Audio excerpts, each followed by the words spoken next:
Yesterday, Venerable Sayadaw touched on the quality of Dhamma. The Dhamma is well expounded by the Buddha. It's called Swakhata, well expounded.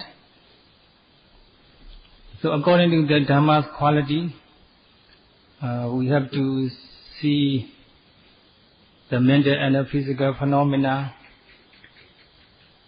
that really happen moment by moment in our body.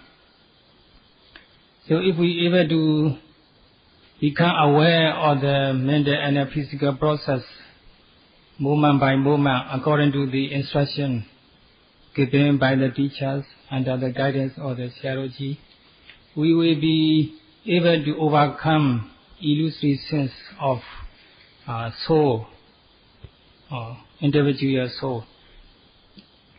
So when we are able to see the mind and the body in terms of their own individual characteristics, and then we will be able to see their conditionalities, their cause and effects, their interactions, then we will be able to overcome ahituka deity, the wrong view that believe in no cause. Everything arises at random, without cause, without condition. So we can overcome such a wrong view when we are able to see the conditionality of mental and physical phenomena. And also at the same time we can overcome the wrong view of the Mahabrahma, or the universal soul. So in this way we can release from the illusory sense of no cause, wrong view, or illusory sense of soul, or no cause, belief in no cause, or belief in wrong cause. So in this way we will be honored as a junior Sotapanna. That means who attain the Sotapanna means who attain the first stage of enlightenment. So we are very close to that state.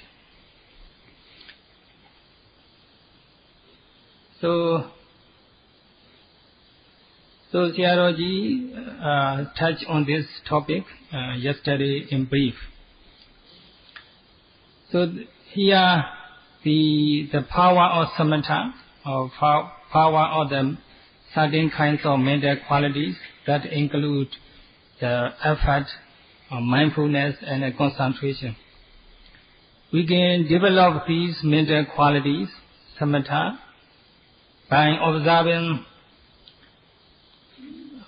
mental and physical phenomena moment by moment.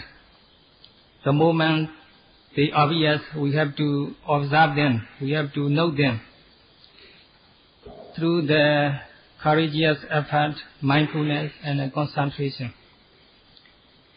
In this way we develop the tranquilities which is constituted of the great effort, mindfulness, and concentration, which collectively called samatha. So when we develop such a tranquility of mind, or samatha, through the effort, mindfulness, and concentration, our mind becomes tranquil and stable. We are no longer emotional or less emotional about the desirable object or undesirable object. More or less we can overcome desire and discontent when we encounter the desirable or undesirable object, eta or anatta in Pali. So although we may happen to arouse desire or discontent, our mindfulness concentration are strong enough to overcome that desire and discontent right way. So in this way we can resist temptation or sensual pleasure, we can resist the aversion, we can endure aversion and hatred. But we need to reinforce our defense power against the mental defilements. For that we have to develop the Vipassana insights step by step. So Venerable Sayadaw would like to explain how to develop the Vipassana insights step by step, and how we can experience the Vipassana happiness or Vipassana pleasure in brief. So in the beginning of the Vipassana practice, we may able to see the mind and the body in terms of their characteristics. And then later we will be able to see the conditionality of their interactions.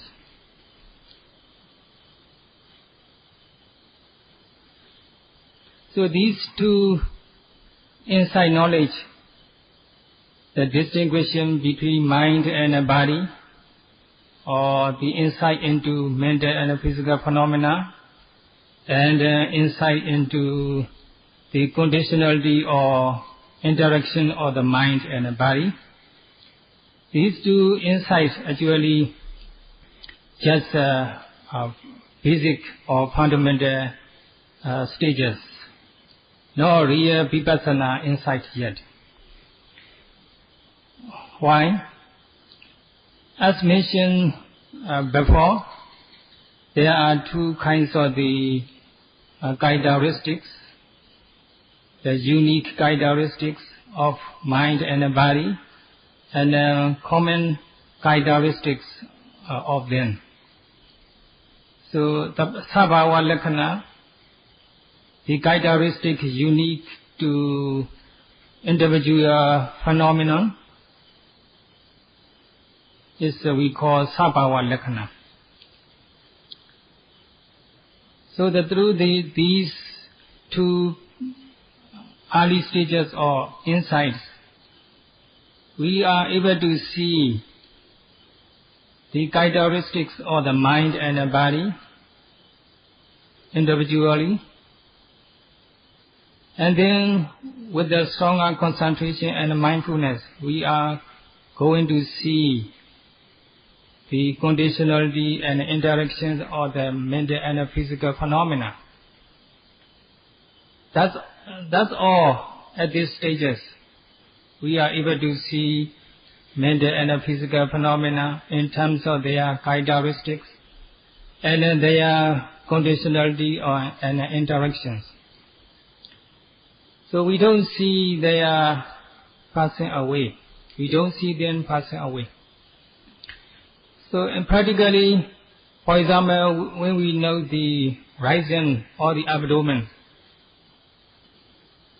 we can see the abdominal movement in the middle part.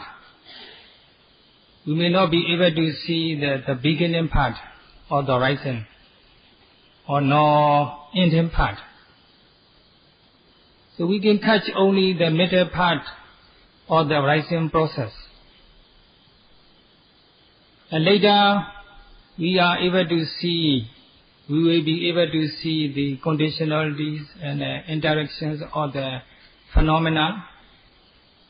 Then we will start to see the beginning part of the phenomena. So when we know the rising, we will start to see the beginning part of the rising, and then the middle part. But we cannot sustain our concentration and mindfulness to see the ending part. So we are able to see only the beginning and middle parts of the objects in the early stage of the insights. So phenomena, mental and physical phenomena, newly arising every moment. We can see only beginning part and the middle part.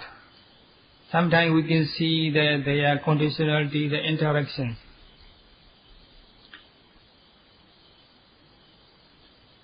So for example, when we experience itchiness, we feel itchy in some part of the body, and we noted itchy, and then the itchiness may disappear, and then another itchiness may replace it. So we can experience itchiness moment by moment, bit by bit, step by step. We can see the itchiness start to arise and then lasting for some moment. And then we may not see the ending part or the itchiness. So in this way we are able to see in the beginning and the middle part of the phenomena, mental and physical phenomena, at the early stages of true insight knowledge. That's why these first two stages of insights are not counted as a Vipassana insight, because at these stages we cannot see the phenomena arising and passing away completely. That's why these early two stages of insights are not counted as a Vipassana insight. So another reason these early two stages of insights are not counted as a Vipassana insight is at these two stages of Vipassana insights, we can only experience the mind and the body in terms of their individual unique characteristics and then their conditionalities. That's all. Actually, there's mental and physical phenomena arising and passing away moment by moment, and then they are tortured or tormented by the flux or the appearance and disappearance. So they arise and pass away on their own accord, according to their condition. There is nobody involved in this process. But at these two early stages, we can only see the mental and physical phenomena in terms of their characteristics and their conditionalities and interaction. But we don't see properly their impermanence, unsatisfactoriness, and egolessness. So that's why these two early stages are not regarded as Vipassana insight. So in this regard, we need to understand what nature impermanence means. So Pali text say, Hotawa abhavato anejam. So mental and physical phenomena newly arise and then disappear right way. Arisen phenomena arises and arisen phenomena pass away immediately. So seeing phenomena newly arising and passing away immediately means the seeing impermanence. For example, we experience heat. The whole body gets warm. We experience heat here and there. So we note it. And then we see the heat starting and increasing, and then finally disappear, moment by moment. And in the same way, we feel itchy. Itchiness is somewhere in the body, and then we note it. We pay attention to it and then note it. And then we see the itchiness start to arise, newly arise, and then lasting for a while and then disappear in the end. So in this way we can see the phenomena newly arising and then passing away immediately. So arising and passing moment by moment, and being reborn, being born and dying every moment. So we can see then impermanence in this way. So, for example, something or material is breakable. Before it breaks, the material is lovable, something lovable. But it's the nature of breaking, a breakable nature. So that kind of material cannot be lovable because of this breakable nature. Even though it may not break yet, it's still breaking nature or breakable nature is still there. So that's why it's not something lovable. So in the same way, mind and body, mental and physical phenomena newly arising and passing away. So they are all subject to impermanence, and they are all tortured and tormented by the impermanence. So they are regarded as something unsatisfying, or they are suffering, dukkha. So the manner or the tormenting manner or torturing manner is not something real, but it's a manifestation of the mind and the body. So in this way we can experience the mind and the body in terms of the torture or tormenting. And these mental and physical phenomena arising and passing away on their own accord, against our will or our wish. They arise and pass away on their own accord, without our will or our wish. They are all mental and physical phenomena arising and passing away in nature. So there is we cannot influence, we cannot make anything to happen and not to happen. So they are described as the avata vatanakaro anatta lakkhana. So they arise and pass away on their own accord in nature, without our will, without following our will or our wish. So in this way we can realize mental and physical phenomena are arising and passing away on their own accord. There is no one creating, or they follow no one's wish or will. That's how we can realize the non-self of mind and body. So these impermanence and suffering and egolessness, these three characteristics are called common characteristics. The characteristics common to every mind, every mental and physical phenomenon. So they are explained or they are described in several ways. About the 40 ways, they explained about the 40 ways. But in brief, we need to understand in 3 ways as impermanence, suffering and egolessness. And then it will be sufficient for us to understand what they really are.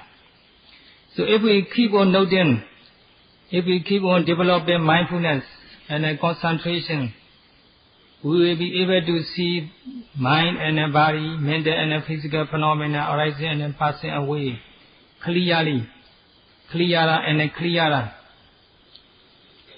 And sometimes we may see them passing away, or their impermanence. Sometimes we may feel mind and body are tortured, or sometimes we may realize they arise and pass away without following our will and wish. So in this way, one moment we may realize impermanence, next moment we may realize suffering or egolessness. So there is only two things: there's something to be observed or something observing, or observing mental state and the object to be observed. There's only two things: mind and body, or mental and physical phenomena. They are all natural phenomena. There is no soul or individual soul involved. So in this way, the anatta, the non-self, become clearer and clearer to us. So later, with the stronger concentration and the stronger mindfulness, we will become able to see them clearly, clearer and clearer. For the time being, so far Sayadaw just want to let the general knowledge of the mental and physical phenomena.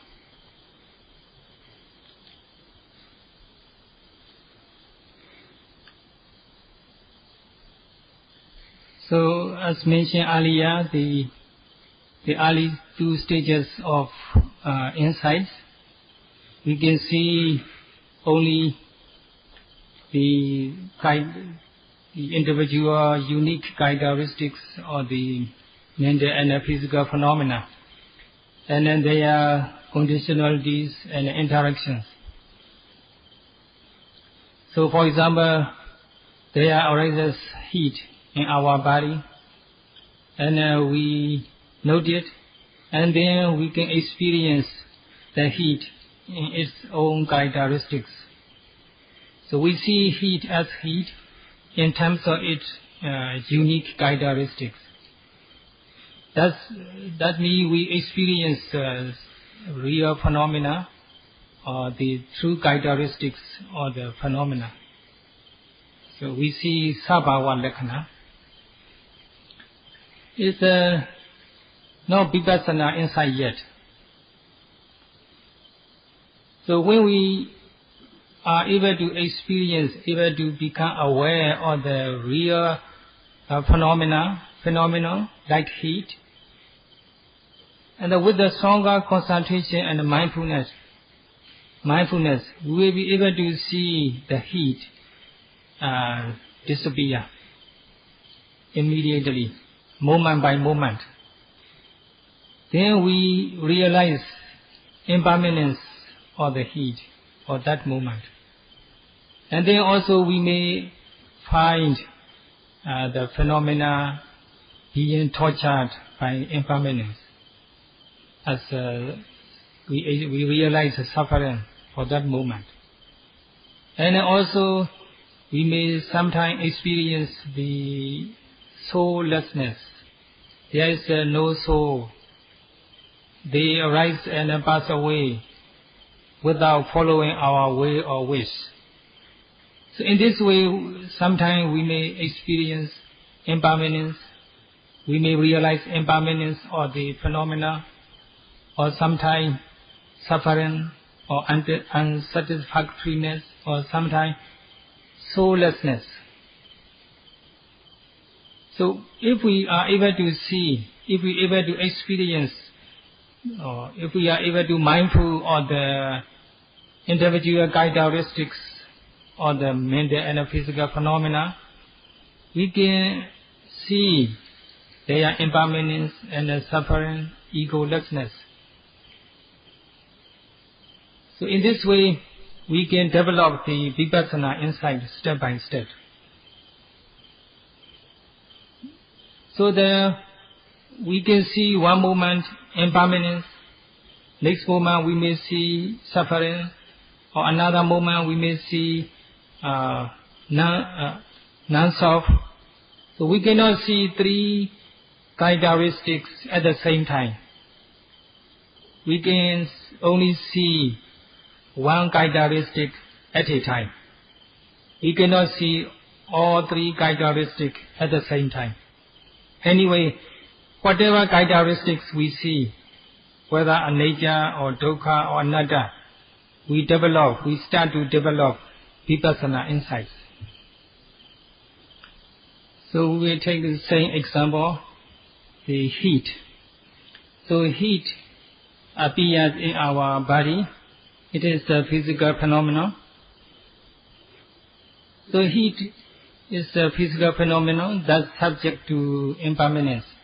It's something impermanent. So heat is called anicca, something impermanent. And then the heat disappears.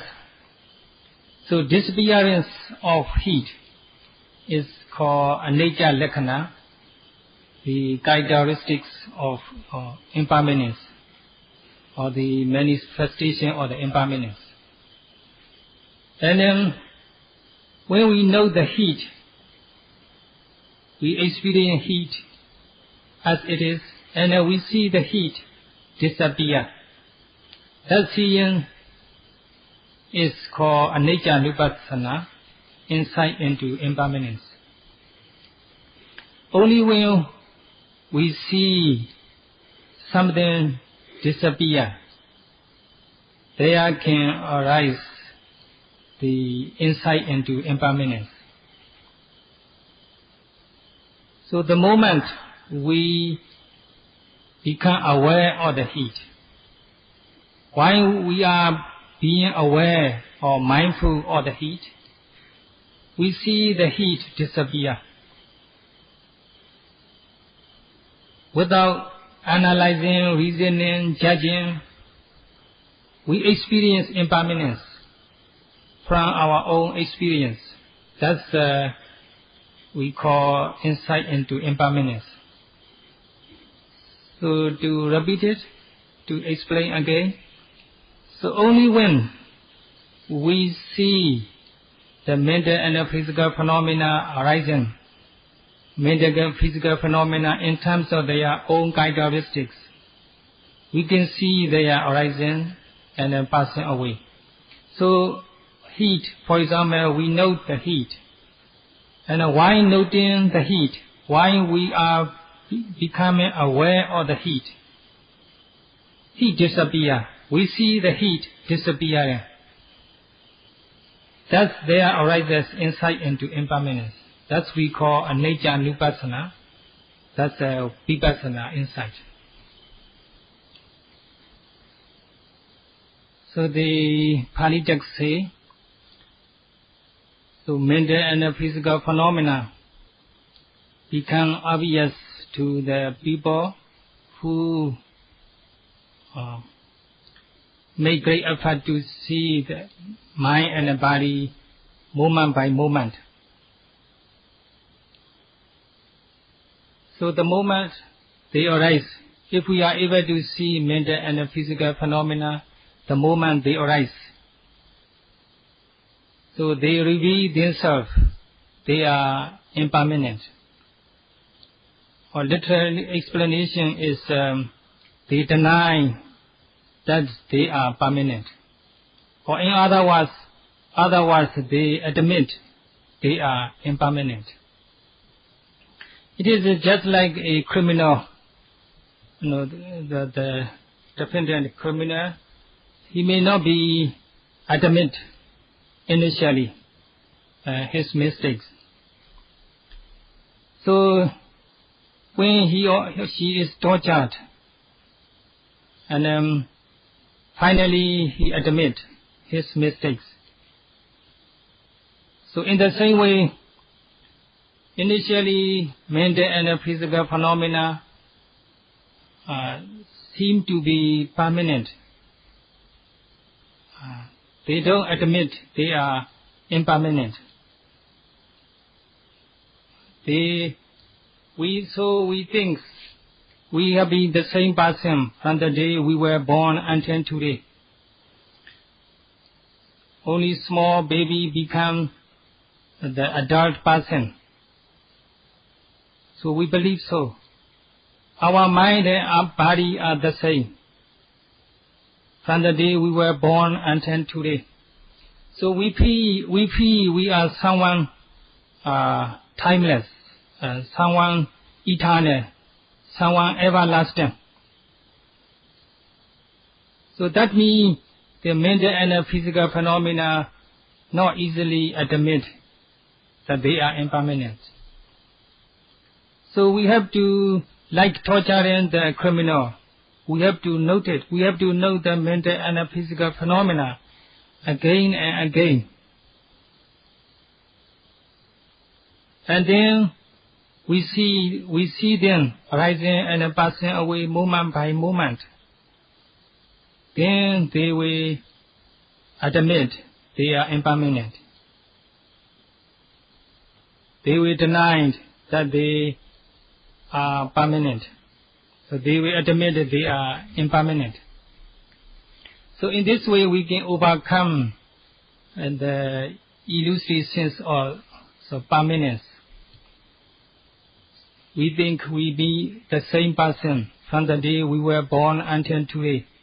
The same physical body become bigger and bigger until we became adult person. By observing mind and body moment by moment continuously, we can see them arising and passing away moment by moment. Then we will no longer take pride in ourselves, thinking that we are someone timeless or unique.